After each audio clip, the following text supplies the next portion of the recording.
சமையல் எண்ணெய் மற்றும் உணவுப் பொருள் ஏற்றுமதியில் 20 ஆண்டு கால அனுபவம் பெற்ற star export house Kayal agro foods. Welcome to political lab. தொகுதி மறு வரையறை டீலிமிட்டேஷன் இது குறித்து தான் தமிழக அரசியலில் மிகப்பெரிய விவாதம் எழுந்திருக்கு. குறிப்பாக சட்டமன்றத்தில் தனி தீர்மானம் கொண்டு வந்திருக்கு தாவேக அரசு.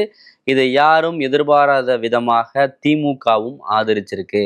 ஏன்னா கடந்த சில தினங்களுக்கு முன்னாடி அனைத்து கட்சி கூட்டத்தை இந்த தொகுதி மறுவரையறை தொடர்பாக கூட்டியிருந்தாங்க தாவேக அரசு. அதில் திமுக, அதிமுக, பாமக உள்ளிட்ட கட்சிகள்லாம் கலந்து கொள்ளலை, அதை புறக்கணிச்சிருந்தாங்க.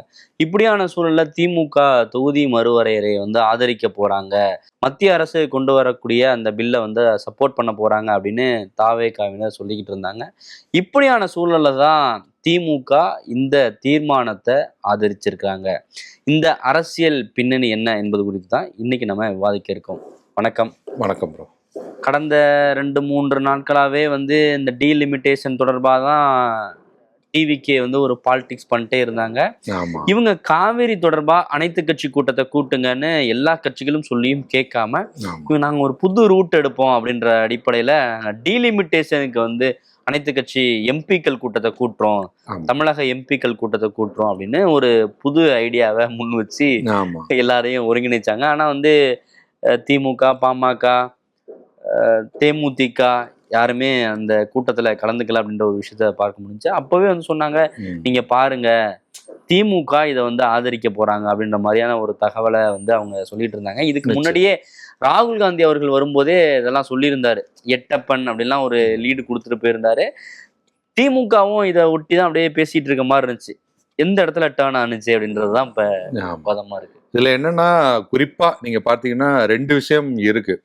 ஒண்ணு, காவிரி தொடர்பா தமிழக முதல்வர் விஜய் தாவேக அரசு எடுத்த சில நடவடிக்கைகள் அப்படிங்கிறது விமர்சனத்துக்குள்ளாச்சு. அதை நோக்கி மிகப்பெரிய அளவுல பிரச்சனை போச்சு. அனைத்து கட்சி கூட்டம் இந்த மாதிரியான விஷயங்கள் போச்சு. அதுல இருந்து ஒரு மாறுபட்ட விஷயத்த கையில் எடுக்கிறது அப்படின்ற போது இந்த தொகுதி மறுவரையறைய தாவேக கையில் எடுத்தாங்க. இது ஒரு பக்கம் இருந்தாலும் திமுகவுக்கு செக் வைக்கணும், அது ஒண்ணு வச்சாங்க. இதுல இன்னமும் தீவிரமா இந்த விஷயத்த யாரு முன்னெடுத்தா அப்படின்னு பார்த்தோம்னா காங்கிரஸ்க்கு இதுல ரொம்ப முக்கியமான ரோல் இருக்கு. குறிப்பா சொல்லணும்னா பிரவீன் சக்கரவர்த்தி, மாணிக்கம் தாகூர் உள்ளிட்டவர்களை சொல்றாங்க. காங்கிரஸ் மேலிடத்துக்கு கூட டீலிமிட்டேஷன் வந்தா திமுகவோட நிலைப்பாடு என்னவா இருக்கும் அப்படின்னு ஒரு செக் பண்றதுக்காக, நீங்க செக் வைக்கிறதுக்கு ஒண்ணு, செக் பண்றதுக்கு ஒண்ணு, அந்த மாதிரி செக் பண்றதுக்காக டிஎம்கே என்ன பண்றாங்கன்னு பார்ப்போம் அவங்களோட நிலைப்பாடுன்னு சு வெங்கடேசன் அவர் பேரையுமே சொல்றாங்க. திமுக கடுமையா எதிர்த்துட்டு இருக்கக்கூடிய அன்புமணி ராமதாஸ் அவர்களே பகிரங்கமா சொன்னாரு, இது தாவேகா திமுக என்ன நிலைப்பாடு எடுக்குது அப்படின்றத டெஸ்ட் பண்றதுக்காக தான் இந்த அனைத்து கட்சி எம்பிக்கள் கூட்டத்தையே கூட்டியிருக்காங்களே ஒழிய இதனால வேற எந்த நோக்கமும் கிடையாது அப்படின்றத ஓப்பனாவே சொல்லியிருந்தாரு. அவருக்கு அந்த தேவையுமே இல்லை. அவர் வாண்டடா அந்த கருத்தை முன் வச்சிருந்தாரு. இன்னும் சொல்ல போனா அவர் டிஎம்கே அலையன்ஸ் கூட போறாரு போகல, அதையும் தாண்டிய ஒரு பொதுவான ஒரு கருத்தை முன் வச்சிருந்ததையே நம்ம திமுக விமர்சிச்சுக்கிட்டே அதை சொல்றாரு. அதை சொல்லியிருந்தாரு. அப்படி ஒரு பக்கம் இந்த காவிரி விஷயத்துல விமர்சனம் அதிகமாகுது. அதுக்கு அனைத்து கட்சி கூட்டம் அப்படின்னு போனோம்னா பின்னாடி கட்சிகள் கிளைம் பண்ணுவாங்க, நாங்க சொல்லிதான் நடந்துச்சு, நாங்க சொல்லிதான் போனோம் அப்படிங்கிற மாதிரி. இன்னொரு பக்கம் காங்கிரஸ்க்கு திமுகவோட நிலைப்பாடு என்னன்றதை தெரிஞ்சுக்கணும். குறிப்பா அதுல நம்ம ஏற்கனவே சொன்ன மாதிரி காங்கிரஸ் எம்பிக்கள் கூடுதலா சு வெங்கடேசனுமே அதுல ஒரு முக்கியமான ரோல் அவருக்குமே இருக்கு. ஸோ அதுக்கானதான் இந்த அனைத்து கட்சி கூட்டம் கூட்டப்பட்டது. அதிமுக கலந்துக்கல, பாமக கலந்துக்கல, திமுக முக்கியமான கட்சிகளே கலந்துக்கல. இந்த நிலையில தீர்மானம் அப்படின்னு வரும்போது நம்ம நம்மளோட ஸ்டாண்டை சொல்லிதான் ஆகணும். அதுக்கு நடுவில் நம்ம என்ன வேணா பிளே பண்ணலாம். இப்போ அவங்க ஒரு பக்கம் கேம் பிளே பண்றாங்கன்னா பதிலுக்கு டிஎம்கேயுமே பண்ண வேண்டிய தேவை அப்படிங்கிறது இருக்கு. உதாரணமா நீங்க பாத்தீங்கன்னா கனிமொழி என்விஎன் சோமு அரசியலில் நிரந்தர எதிரியும் இல்லை, நிரந்தர நண்பனும் இல்லைன்னு ஒரு திரியை கொளுத்தி போட்டாங்க. வானதியுமே அதுக்கு பதில் சொல்லும் போது அதே வார்த்தையை தான் சொன்னாங்க, திமுக பாஜக கூட நெருங்குதா அப்படின்னு. எல்லாவற்றையும் தாண்டி இன்னைக்கு நீங்க பாத்தீங்கன்னா கூட ஒரு பக்கம் தீர்மானத்தை வரவேற்றிருந்தாலுமே டெல்லியில நிதின் கட்கரி கனிமொழி சந்திச்சிருக்காங்க. இன்னமுமே அந்த ஒரு புள்ளியை வச்சுக்கிட்டே போறதை நம்ம பார்க்க முடியுது. அனிதா ராதாகிருஷ்ணன் தான் இதை ஆரம்பிச்சு விட்டாரு. என்னன்னு அப்படின்னு பார்த்தோம்னா, இங்க இருக்கக்கூடிய திருச்சி சிவா அவர்கள் நாளைக்கு எம்பியா கூட மாறலாம், சீக்கிரம் ஆட்சி கவரலாம், தேர்தல் வரலாம் அப்படின்ற மாதிரியான ஒரு கருத்துக்கள்லாம் சொல்ல போக அதுல இருந்துதான் இந்த பேச்சுன்றது பெரிய அளவுல பொதுவெளியில எழ ஆரம்பிச்சு. டிவிக்கேவோ இல்லை காங்கிரஸோ இதுல இன்ட்ரெஸ்ட் அதிகமா காமிக்க ஆரம்பிச்சாங்க. ஒரு கட்டத்துல எங்க அந்த காவிரி இஷ்யூல ரொம்ப நெருக்கடி வருது அப்படின்ற உணர்ந்த சூழல்ல இப்படியான ஒரு பாயிண்ட்டை வந்து அவங்க முன்வைக்கிறாங்க அப்படின்றத ஆமா. பார்க்க முடியுது. ஆமா.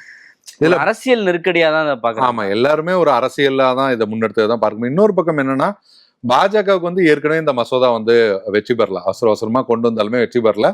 பட் திமுக எம்பிக்களோட ஆதரவு இந்த மாதிரியான விஷயங்கள் இருந்தா அது ஒருவேளை வெற்றி பெறுவதற்கு வாய்ப்பு இருக்கு அப்படிங்கிற விஷயங்களும் இருக்கு பாஜகவுக்கு. அப்படி ஒரு முயற்சிகளுமே கூட இதுல வந்து இருக்கிறதையுமே நம்ம பார்க்க முடியும். இந்த இடத்தோட மட்டும் நிக்கல. அதுக்கு பிறகு RS பாரதி அவர்களும் சொல்லியிருந்தாரு, நாங்க வந்து தொகுதி மறுவரை பில்லே இன்னும் வரல, ஆமா, வந்ததுக்கு பிறகு அதுல என்ன சொல்லியிருக்கு அப்படின்றத பொறுத்து தானே நாங்க முடிவு அறிவிக்க முடியும் அப்படின்ட்டாப்ல. ஆமா, இப்போ அதை ஒட்டி பாருங்க, அவங்க முன்னாடி வந்து டேரிங்கா எதிர்த்தாங்க, பில் கொண்டு வர போறோம் தொகுதி மறுவரையறை அப்படின்னு சொன்னோனே எதிர்த்தாங்க. ம், தென்னிந்திய முதலமைச்சர்கள் பலரை வந்து கூட்டு வந்து ம், இங்க கூட்டமெல்லாம் போட்டாங்க. ஆனா இப்போ வந்து இப்படியான ஒரு ஸ்டாண்ட் எடுக்கிறாங்க, இந்த பில்லை வந்து இவங்க ஆதரிக்க போறாங்க, ஆமா, எட்டப்பன் அப்படின்லாம் பேச ஆரம்பிச்சிட்டாங்க. ஆமா. இப்போ ஒரு திமுக வந்து ஒரு இதெல்லாம் வந்து நம்மளுக்கு எதிரான ஒரு அரசியல் பின்னப்படுது அப்படின்றத உணர்ந்து இப்படியான ஒரு முடிவு எடுக்கிறாங்களா, இல்ல வந்து கனிமொழி அவர்கள்லாம் முன்னாடியே சொன்ன மாதிரி எங்களுடைய நிலைப்பாட்டில் நாங்க உறுதியா இருக்கோம் அப்படின்ற ஒரு ஸ்டாண்ட்ல தான் அவங்க இருக்காங்களா இல்ல, அப்படின்றதான் அரசியல் பிளே அப்படிங்கிறது எல்லா பக்கமுமே பண்ணுவாங்க, எல்லா கட்சிகளுமே பண்ணுவாங்க. அப்படி ஒரு விஷயம் நடந்துகிட்டே தான் இருக்கும்னு வச்சுங்களேன். அதையும் தாண்டி இந்த பக்கம் நீங்க பாத்தீங்கன்னா ஒரு தீர்மானம் வந்தபோது நம்ம ஸ்டாண்ட் என்னன்றதை நம்ம சொல்லிதான் ஆகணும். திமுகவோட ஸ்டாண்டா ஆரம்பத்துல இருந்து அவங்க வந்து உறுதியாவே இருக்காங்க. இந்த மறுவரையை எதிர்க்கிற ஒரு ஸ்டாண்ட்ல தான் இருக்காங்க. அப்பவே என்னன்னா இதுவே தான் நீடிக்கணும் அப்படிங்கிறதையுமே சொல்லியிருந்தாங்க. அதையும் தாண்டி நம்ம பார்த்தோம்னா ஒருவேளை அதை நீங்க பண்ணிதான் ஆகணும்னா இந்தந்த விஷயங்கள்லாம் இருக்கணும் அப்படிங்கிறதையுமே சொல்லியிருந்தாங்க. ஆனா ஒரு தீர்மானம் அப்படின்னு கொண்டு வரும்போது அதை திமுக ஒரு தமிழ்நாட்டோட நலன் அப்படின்னு பார்த்து அதை ஆதரிக்க வேண்டிய ஒரு சூழல் தான் இருக்கு. அதை தாண்டி திமுக போய் இப்போ உள்ள சூழல்ல வந்து அதை ஆதரிக்காம தீர்மானத்தை எதிர்த்தாங்கன்னா அதுக்கு வந்து கண்டிப்பா ஒரு விமர்சனம் வரும்ல, பாஜக நெருங்கிட்டாங்க அப்படிங்கிற மாதிரி. இப்ப அதிமுகவுக்கோ பாமகவுக்கோ அந்த ஒரு விமர்சனம் வந்து அவங்க அதை பத்தி கவலைப்பட போறது இல்லை. ஏன்னா அவங்க பாஜகவோட நெருக்கமா தான் இருக்காங்க, கூட்டணியில தான் இருக்காங்க. கூட்டணியில இல்லைன்னா கூட அதை பத்தி அவங்க ஒன்றும் பெருசா ஒன்றும் கவலைப்பட போறது இல்லை. அதையும் தாண்டி எடப்பாடி அவர்கள் சட்டமன்றத்திலே சொல்றாரு, ஒரு உள்துறை அமைச்சருங்க அவரு, ஒரு அமைச்சர் வந்து சும்மா சொல்லுவாரா? நாடாளுமன்றத்துல அமித்ஷா அவர்கள் சொல்லியிருக்காரு 50% வந்து இன்க்ரீஸ் பண்ண போறோம், அதனால வந்து மாநிலங்கள் பெரிய அளவுல பாதிக்கப்படாது, எல்லாருக்கும் அதே 50% உயரும் அப்படின்றதுதான் அவர் வந்து சொல்றாரு. பட் ஆனா லேட்டஸ்ட் சென்சஸ் படிதான் வந்து நாங்க வந்து தொகுதி மறுவரை பண்ண போறோம் அப்படின்ற ஒரு தகவலையும் கூடுதலா சொல்றாங்க. பில்லில வந்து லேட்டஸ்ட் சென்சஸ் படி வந்து டீலிமிட்டேஷன் பண்ண போறோம்னு சொல்லிட்டு பேசும்போது வந்து 50% அப்படின்னு சொல்றது, அந்த இடத்துல வந்து ஒரு புரிதல் இல்லை, என்ன நடக்கும் அப்படின்ற ஒரு குழப்பம் இருக்கு அப்படின்ற ஒரு கருத்தையும் முன்வைக்கிறாங்க. ஆமா, இப்படியான சூழல்ல இப்போதைக்கு வரக்கூடிய இங்க இருக்கக்கூடிய தமிழ்நாடு பாலிடிக்ஸ்ல நம்மளுக்கு வந்து பெரிய அளவுல எதிர்ப்பு வந்துடக்கூடாது, நம்மளுடைய ஸ்டாண்டு முன்னாடி என்னவோ இருக்கோ அதை மட்டும் உறுதியா இருப்போம் அப்படின்ற ஒரு தற்காலிக முடிவாக தான் இதை திமுக எடுத்திருக்கு அப்படின்றத பார்க்கலாமா, இல்ல வந்து இதுதான் முடிவு, இல்ல பின்னாடி அவங்க என்ன சேஞ்சஸ் பண்ணாலும் வந்து அவங்க ஆதரிக்க போறது இல்லை அப்படின்ற அளவுக்கு அதை பார்க்க முடியுமா? நீங்க வந்து வாய்மொழி உத்தரவா கொடுத்துருக்காங்க, ஏற்கனவே இருந்த 816 எம்பிக்கள் வரைக்கும் போகும் அப்படிங்கிறத சொல்றாங்க. அப்படி போனா அதுல தமிழ்நாட்டுக்கு வந்து 59 50% அதிகமா 59, அது வந்து ஏற்கனவே 7.18 அந்த சதவீதம் இருக்கணும் அப்படிங்கிறத எல்லாருமே சொல்ற விஷயங்களை நம்ம பார்க்கிறோம். அமித்ஷா பேசும்போதே சொன்னாரு 7.23 ஆகும் தமிழ்நாட்டுக்கு இந்த கணக்குப்படி, 816 வந்தா உங்களுக்கு 59 எம்பிக்கள் வருவாங்க அப்படிங்கிறதையுமே சொல்லியிருந்தாங்க. இப்போதைக்கு இருக்கக்கூடிய விகிதாச்சாரத்தை விட கொஞ்சம் அதிகமாவே வரும்ன்றத, இல்ல அதுல குறையாது அப்படிங்கிறது. இதுல என்ன பிரச்சனைனா, ஒருவேளை இப்ப அப்படி ஒரு தீர்மானத்தை கொண்டு வந்தாலுமே கூட 2011 சென்செக்ஸ் படி அவங்க இந்த விஷயங்களை வந்து முன்னெடுத்தாலுமே கூட இதுல என்னன்னா ஏற்கனவே வந்து இந்த குடும்ப கட்டுப்பாடு போன்ற விஷயங்களால மக்கள் தொகை அப்படிங்கிறது கட்டுப்படுத்திருக்கோம். தமிழ்நாட்டுல ரொம்ப கட்டுப்பாடு, நார்த் இந்தியாஸ்ல வந்து அது மாதிரி இல்ல. சரி, இருக்கிறதுல இருந்து உங்களுக்கு 50% அப்படிங்கிறத அவர் வந்து சொன்னாலுமே கூட இதற்கான சட்ட பாதுகாப்பு அப்படிங்கிறது என்ன இருக்கு? நீங்க 26 சென்செக்ஸ் அடுத்து எடுக்கிறாங்க, எடுத்ததுக்கு அப்புறம் மக்கள் தொகை கணக்கெடுப்பு அடிப்படையில வந்து அது வந்து மாற்றப்படலாம், என்ன வேணா செய்யப்படலாம். அப்படின்னு இருக்கும்போது இதுக்கான சட்ட பாதுகாப்பு அப்படிங்கிறது என்ன இருக்கு? இதுக்கு நீங்க ஏதாவது சட்ட பாதுகாப்பு தரீங்களா? இது மாறவே மாறாது அப்படிங்கிறதுக்கு ஏதாவது சட்ட பாதுகாப்பு தந்தா பரவாயில்ல. இப்போ தற்காலிகமா அப்படி ஒரு முடிவு எடுத்துட்டு புதுசா 2026 சென்சஸ் வந்து ஒரு பெரிய நம்பரை சேஞ்ச் பண்ணிட்டாங்கன்னா நம்மளால ஒண்ணும் பண்ண முடியாது அப்படிங்கிறது தான் இருக்கு. ஏன்னா ஏற்கனவே நம்ம பார்த்தபடி மக்கள் தொகை கணக்கெடுப்பு படி நடந்தா நமக்கு எப்படி 39 வந்து 31 போகும். கேரளா, தமிழ்நாடு போன்ற பல மாநிலங்கள்ல வந்து ஏற்கனவே இருக்கிற எண்ணிக்கையுமே குறையறதுக்கு வாய்ப்பு இருக்கு அப்படிங்கிறதையுமே நம்ம வந்து பொதுவா பார்க்கிறோம். அப்படின்னும் போது இப்ப இருக்கிற எம்பிக்களுமே குறையுமா அப்படிங்கிற அந்த கேள்வியும் இருக்கு. ஆனா அமித்ஷா வந்து சொல்லியிருக்காரு 59 வந்து ஆகும்னு. எல்லோரும் சொல்றது என்னன்னா வாய்மொழி உத்தரவாதம் இருக்கு. மக்கள் தொகை கணக்கெடுப்பு வந்தோடனே மக்கள் தொகைன்னு ஏன்னா பொதுவாக அது மக்கள் தொகை கணக்கெடுப்பு வச்சு நடத்தப்படுறதுதான். கடந்த காலத்தை விட நமக்கு குறையெல்லாம் செஞ்சிருக்கு. 42ல இருந்து 39 வந்திருக்கு.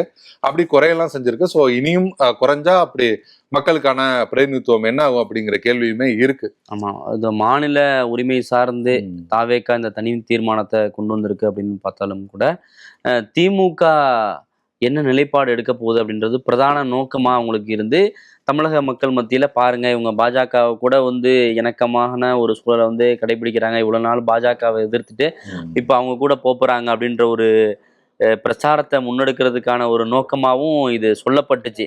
இப்படியான சூழல்ல திமுக இப்போ வந்து இதை ஆதரிச்சிருக்காங்க அப்படின்றத டிவிக்கே கொஞ்சம் நெகட்டிவா தான் பார்க்குமா, நம்மளுக்கு ஒரு பேக் ஃபயர் ஆச்சு அப்படின்ற அளவுல தான் இதை பார்ப்பாங்களான்றதும் இப்போ ஒரு நிச்சயமா. அதை வச்சு இவங்க இனிமே எதுவுமே பண்ண முடியாது. இன்னொன்னு ஒரு டிஎம்கேயோட ஸ்டாண்ட் என்ன அப்படிங்கிறது இதுல வந்து தெரிஞ்சிடுச்சு. ஸோ இதை வச்சு இனிமே எதுவுமே பேச முடியாது. திமுக வந்து ரொம்ப ஸ்ட்ராங்கா எதிர்க்கிறாங்க.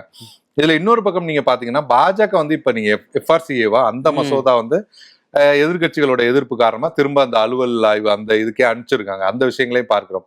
அதுவுமே கூட திமுக வந்து கூல் பண்றதுக்காக தான். அது வந்து திமுகவோட கோரிக்கையா, திமுகவுக்காக அந்த மசோதாக்கு வந்து விட்டு கொடுத்துட்டு திமுகவோட கோரிக்கையா. ஏன்னா நடுவுல கூட நம்ம பார்த்தோம், நிறைய கிறிஸ்தவ அமைப்புகளை சேர்ந்தவர்கள் போய் திமுக தலைவர் ஸ்டாலின் முதலமைச்சரையும் சந்திச்சிருக்காங்க. முதலமைச்சரே சந்திச்சாங்க. திமுக தலைவர் ஸ்டாலினுமே சந்திச்ச விஷயங்களையுமே நீங்க வந்து பார்த்தோம். ஏன்னா இந்த விஷயத்தை பொறுத்த வரைக்கும் நமக்கு வந்து எம்பிக்களோட தயவு அப்படிங்கிறது தானே தேவை. நீங்க முதலமைச்சர் அவங்க பார்த்தாலுமே கூட நாடாளுமன்றத்துல வரும்போது தமிழ்நாட்டோட ஹோல்டு வந்து திமுக கிட்ட தான் இருக்கு அப்படின்னு எம்பிக்களோட தயவு தான் தேவை அப்படின்னும் போது அந்த விஷயமுமே இருக்கு. ஸோ பாஜகவோட மூவுமே கூட அப்படி இருக்கு அப்படிங்கிறதையுமே பார்க்க முடியுது. ஓகே, இப்போ இந்த FRCA அந்த விவகாரத்துல திமுகவுக்கு ஆதரவான ஒரு நிலைப்பாடு எடுக்கிறதுக்காக இதுல ஆதரவு கேட்கறாங்க அப்படின்னும் போது ரெண்டுமே ரெண்டு கண்ணுமறை தானே. இப்ப அதை தாண்டி இப்போ மாநில உரிமை இந்த தொகுதி மறுவரை டீலிமிட்டேஷன்றது ரொம்ப முக்கியமான ஒரு விஷயம் இல்ல. இப்ப அதுவும் முக்கியம், இதுவும் முக்கியம் அப்படின்றதான். இப்ப இதை விட்டுட்டு அதை வந்து காப்பாத்தலாம் அப்படின்றது இருக்குல்ல. அப்படியான ஒரு நகர்வுகள் பாஜக செய்யறாங்க. அதுக்கு திமுக வந்து இரையாக மாட்டாங்க அப்படிங்கிறத நம்ம பார்த்துட்டு இருக்கோம். திமுக வந்து எதிர்க்கிறதையுமே நம்ம வந்து பார்த்துட்டு தான் இருக்கோம். ஸோ பாஜக அப்படி ஒரு ஒரு ஒரு ஒரு முயற்சிகள் இருக்கு, பாஜக தரப்புல அப்படி ஒரு முயற்சிகள் இருக்கு அப்படிங்கிற கருத்துக்கள் பொதுவா வருது. ஓகே, இன்னொரு பக்கம் அதிமுக பாமக எல்லாம் இந்த தனி தீர்மானத்துக்கு எதிர்ப்பு தெரிவிச்சிருக்காங்க அப்படின்றத பார்க்க முடியுது. நேற்றைய தினம் இந்த நீட் எதிர்ப்பு தீர்மானத்துக்கு வந்து போஜராஜன் மட்டும் வெளிநடப்பு செஞ்சாரு. இப்போ இந்த டீலிமிட்டேஷனுக்கு எல்லாருமே வந்து எதிர்ப்பு சொல்லியிருக்காங்க. தேசிய ஜனநாயக கூட்டணி இருக்கக்கூடிய எல்லாருமே வந்து ஒருங்கிணைந்த ஒரு குரல் கொடுத்திருக்காங்க அப்படின்றத பார்க்க முடியுது. இவங்க இது வந்து நல்லது அப்படின்னு எந்த அடிப்படையில சொல்றாங்க அப்படின்றது 50% அப்படின்றத வந்து அதை மீன் பண்ணி சொல்றாங்க அப்படின்னு. ஆமா, பாட்டாளி மக்கள் கட்சி திரும்ப திரும்ப அதை தான் வந்து சொல்றாங்க. இன்னொன்னு ஏற்கனவே நம்ம தமிழ்நாட்டில் ஒரு தீர்மானம் நிறைவேற்றியிருக்கோம், இந்த தீர்மானம் போனா ஏதோ இரட்டை நிலைப்பாடு மாதிரி ஆயிரும்னு சொல்றாங்க. அதையும் தாண்டி நம்ம பார்த்தோம்னா அவங்க என்ன சொல்றாங்கன்னா, நமக்கு வந்து வாக்குறுதிகள் எல்லாம் கொடுத்துருக்காங்க அப்படிங்கிறதையுமே முன்வைக்கிறாங்க. குறிப்பா அவங்க சொல்றது என்னன்னா, இந்த எக்ஸ்ட்ரா இந்த 50% அதிகரிக்குதுன்றத 50% பெண்களுக்கு வரும்போது அது அப்படியே பெண் உறுப்பினர்கள் வந்து வருவாங்க, பெண் எம்பிக்கள் வந்து கிடப்பாங்க. ஏற்கனவே இருக்கிறத விட ஒரு 50% தமிழ்நாட்டிலையுமே சட்டமன்றத்திலையுமே பெண் உறுப்பினர்களோட எண்ணிக்கை அதிகமா இருக்கும். ஸோ மகளிருக்கான பிரதிநிதித்துவம் அதை வந்து பாமக வந்து எதிர்க்காது. அதனால இந்த தீர்மானத்தை வந்து நாங்க எதிர்க்கிறோம் சொல்லியிருக்காங்க. இப்போ இந்த டீலிமிட்டேஷனை எப்படியாவது சக்சஸ் பண்ணணும் அப்படின்றதுக்காகவே இந்த பெண்கள் இடஒதுக்கீடு அதோட அட்டாச் பண்ணிருக்கு பிஜேபி அப்படின்றதான் இதுல இருக்கக்கூடிய சொல்லக்கூடிய மிக முக்கியமான ஒரு நுட்பமான அரசியலா பார்க்கப்படுது. ஏன்னா நீங்க இதை ஆதரிச்சீங்கன்னா தான் இது நடக்கும், பெண்களுக்கான ஒரு இடஒதுக்கீடுன்றது கிடைக்கும். ஏன் இப்ப இருக்கக்கூடிய எண்ணிக்கையிலே இடஒதுக்கீடு கொடுங்கன்னா அப்படியெல்லாம் கொடுக்க மாட்டோம். நீங்க தொகுதி மறுவரை கணக்கெடுப்பு நடக்கணும், தொகுதி மறுவரை நடக்கணும், எல்லாம் நடந்ததுக்கு 800க்கு மேல போனாதான் வந்து நாங்க வந்து இடஒதுக்கீடு கொடுப்போம் பெண்களுக்கு 33% அப்படின்றது வந்து பாஜகவுடைய ஒரு திட்டமா இருக்கு. ஏன்னா இதை எதிர்த்தீங்க அப்படின்னாக்கா பெண்களுக்கான இடஒதுக்கீடை வந்து இவங்க எதிர்க்கிறாங்க அப்படின்றத வந்து ப்ரொஜெக்ட் பண்ணலாம் அப்படின்றத உங்களுடைய கால்குலேஷனா இருக்குன்றாங்க. இப்ப அதை முன் வச்சுதான் பாமக எல்லாம் ஆதரிக்கிறாங்கன்றது அவங்களுடைய அந்த நுண் அரசியலுக்கு இவங்க எல்லாம் வந்து கரெக்டா அதை ஃபாலோ பண்றாங்களா, அதுக்கு இரையாயிட்டாங்களா அப்படின்னு தான் சொல்ல முடியாது. ஏன்னா அவங்க கூட்டணியில இருக்காங்க, அதை இவங்களுமே வழிமொழிறாங்க அப்படின்றதான் பார்க்க முடியுது. இன்னொன்னு வந்து நீங்க தமிழ்நாட்டுக்கான உரிமைகள் இல்ல தமிழ்நாட்டுக்கான விஷயங்கள் அப்படின்னு பார்க்கும்போது பெரும்பாலான விஷயங்கள்ல இந்த கட்சிகள் எல்லாம் ஓரணியில தான் நிக்கிறாங்க.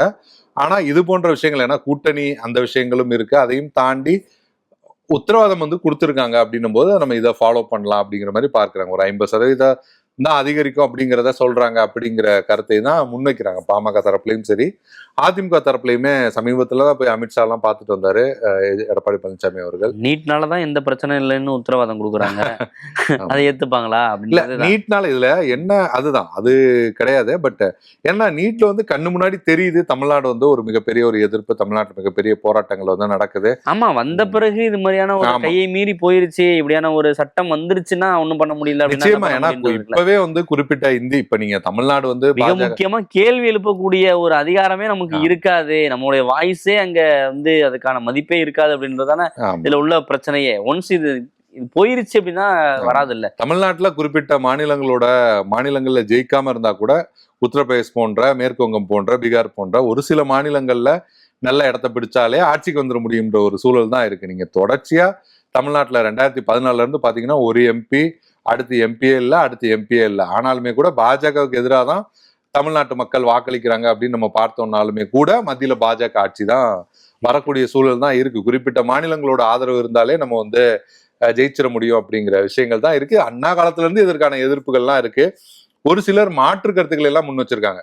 தமிழ்நாடுனா ஒரு செனட், இப்ப ராஜ்யசபாலாம் எடுத்துக்கிட்டீங்கன்னா தமிழ்நாட்டுக்கு ஒரு ஓட்டு, உத்தரப்பிரதேஷ்க்கு ஒரு ஓட்டு, அந்த மாதிரி தான் இருக்கணும். எண்ணிக்கையின் அடிப்படையில் போது அந்த வாக்குகள் அப்படிங்கிறது போகுது. எல்லாத்துக்குமே சம அதிகாரம் தான் இருக்கணும்.